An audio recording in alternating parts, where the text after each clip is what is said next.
மிட்டல்லி கிராமத்தில் காங்கிரஸ் தியாகி லோகநாதன் முனியம்மாள் தேங்காய் கொள்முதல் நிலையத்தினை முன்னாள் சட்டமன்ற உறுப்பினர் டாக்டர் சமரசம் திறந்து வைத்தார். கிருஷ்ணகிரி மாவட்டம் காவேரிப்பட்டினம் அருகே உள்ள மிட்டல்லி கிராமத்தில் காங்கிரஸ் கட்சியின் தியாகியும் தொழிலதிபருமான லோகநாதன் முனியம்மாள் தேங்காய் கொள்முதல் மற்றும் கொப்பரை கொள்முதல் நிலையத்தின் திறப்பு விழா நடைபெற்றது.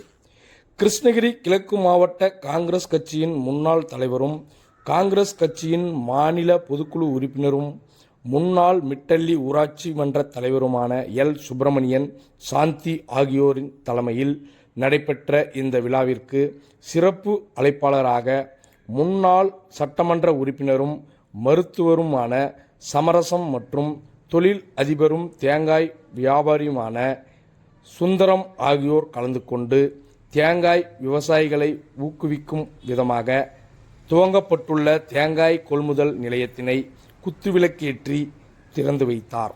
மேலும் இந்த விழாவின் போது கவுன்சிலர் ராதாகிருஷ்ணன், தொழிலாளர் அணி மாவட்ட தலைவர் ராமச்சந்திரன், ஜெயவேல், ஊர் கவுண்டர் ராமமூர்த்தி, குணசேகரன், சிவானந்தம், காவேரி, வேடி, பள்ளி தாளாளர் கிருஷ்ணன், ஜேசிஐ செந்தில், வெங்கட்ராஜ், வரதராஜ், ஊர்கவுண்டர் கணேசன், ஜெயவேல், தேங்காய் வியாபாரி புதூர் வேடி, மேஸ்திரிகள் பூங்காவனம் துரை, ராஜேந்திரன், மாரிமுத்து, பூக்கடை தண்டபாணி, பெயிண்டர் குமரேசன், ஹோட்டல் அதிபர் கோவிந்தசாமி, ராமன், முன்னாள் ஜேசிஎஸ் மண்டல தலைவர் சுரேஷ், அருள்மணி உள்ளிட்ட விவசாயிகளும் கிராம மக்களும் பெரும் திரளாக இவ்விழாவில் கலந்து கொண்டனர்.